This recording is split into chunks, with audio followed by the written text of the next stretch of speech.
What I don't understand is why every time you disrespect your baby daddy is why you run to me to save you. If you want that man to respect you, then you got to respect him. Y'all had that baby together. It's not up to me to establish respect with your baby father for you. That's what you have to do. I'm going to be honest with you. It ain't none of my business what you two go through as a result of your son. That's for you to figure out how to deal with. That's not for me to get into. You lied to me and told me you didn't want to be there for his son. You did everything you could to eliminate that man and to get me to play daddy. And as soon as I stepped in there to try to play daddy, your son rebelled. And your baby daddy had a problem with it. And if he got a problem with me trying to help raise his son, then he needs to go be with his father. That boy is bigger than you. He's stronger than you. And you think that you can dominate him into submission, that you can beat him into respecting you and listening to you. You can never turn a boy into a man. Not when he has a father that wants to be there and wants to be involved in his life. You got to give his father an opportunity now to be a father to that boy as he's growing into a man. You've done an amazing job up until this point. It's not my position to step in there and play daddy when he has a father. A lot of brothers end up dead or in jail playing that game. And that's why a lot of dudes don't date single mothers. Because either they're not over the father or they want to do everything they can to hurt that man, even if it means taking their son away. If you're not careful, Ocho, you'll bleed on the person that didn't even cut you. Why don't you leave? I'm feeling this. I'm your professor, I will test you in the worst way. Don't bring that scantron, it's pop quizzes all day. Cause of our chemistry, we do biology. So, what's happening, fam? L.A.R. movement still moving. Subscribe or die trying. You see the thumbnail. More importantly, you saw that clip. It's a skit, but he made the skit for this reason. So, a lot of this chaotic parenting and that comes with, I guess, the dating when people talk about is really this: is when you put somebody in the middle of your beef with whoever you had a kid with or kids with. It's like you try to make them a mediator because y'all don't get along or y'all don't like each other, y'all don't respect each other.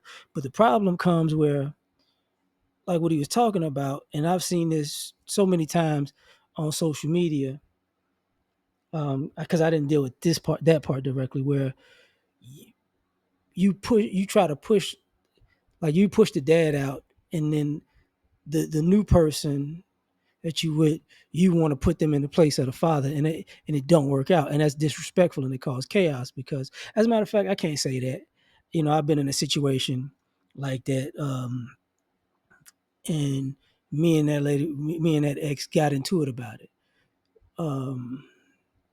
and I've even been with that same person. We was in the same situation in the sense where I remember my son was young, and he started living with me, and his mother was like, she basically kind of just threw her hands up, right? And she told my ex to call, for my son to call her mama now, basically. And it was weird, but it was like, this is stupid. But it becomes chaotic. And a lot of this is because is a control issue, is a power dynamic, is just flat out,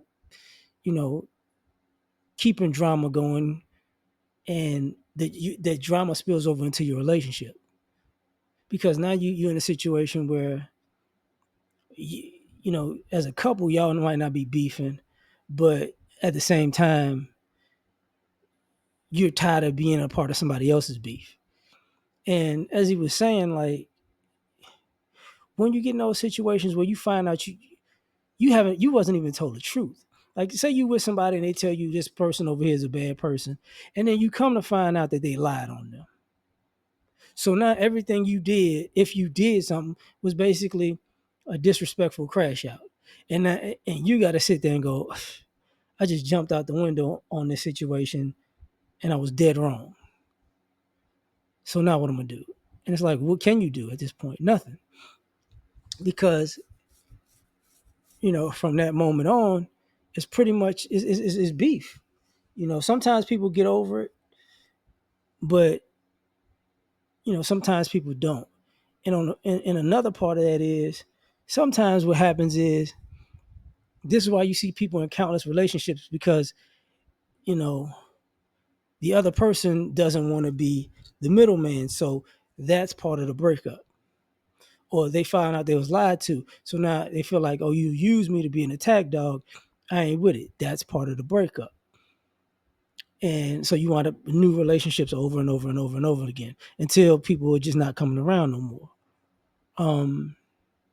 Then you know part of this is because you can't work together because you don't want to or you don't feel like it, or you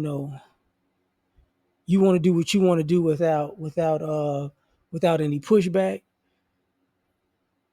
You wind up in these situations, and we've talked about it online before, where you know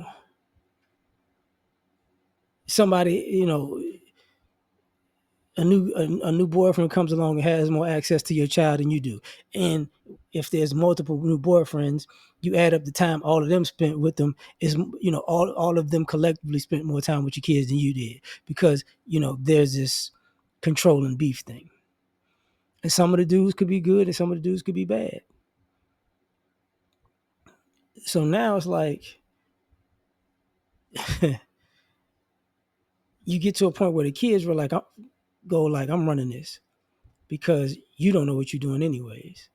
And since you don't know what you're doing and you're trying to get over in this situation,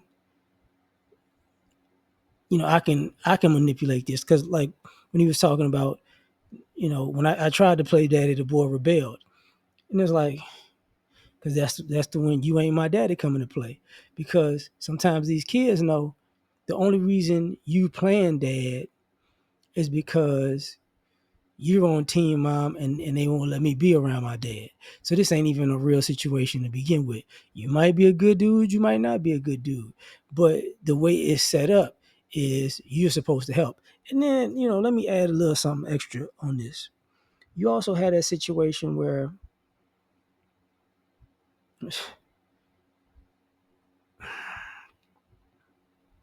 people double and triple dipping. You want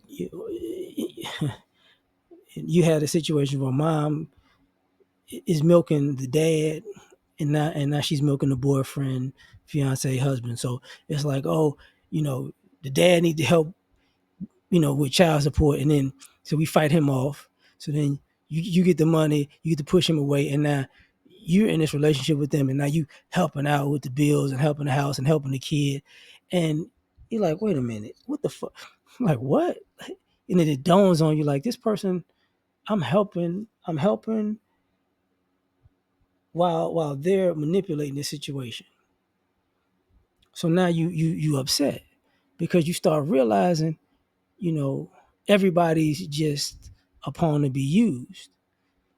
You know, so a lot of these, breakups have this element of chaos in it. Then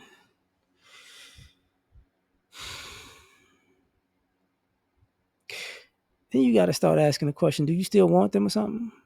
Because if you really moved on, you should act like you moved on.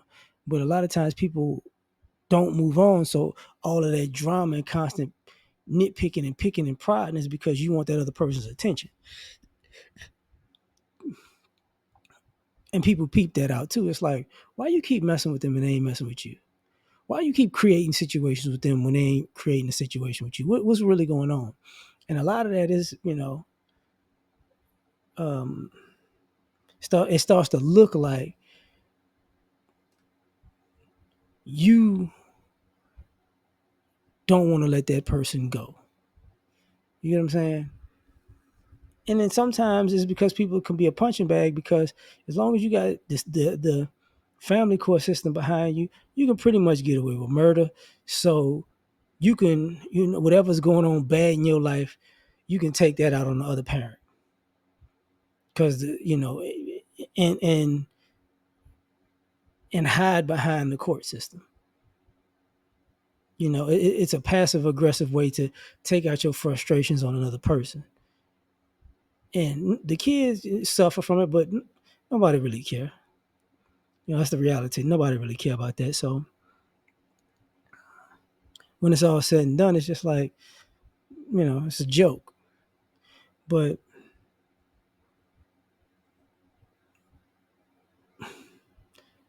let me say this to the ending part of it. This is why when people become empty nesters and don't nobody want to be involved with them, it's because they don't know how to actually be in a relationship without creating chaos. Because when the kids is gone, and there's nobody to get into it with and control, it's just a whole like, what am I supposed to do now? Like, act like you got some sense, but you done spent decades not knowing how that actually works. So this didn't end well. So tell me what you think. Like, share, subscribe. Catch you on the next one. Peace.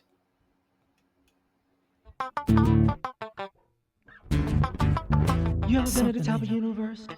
I'm gonna tell you that.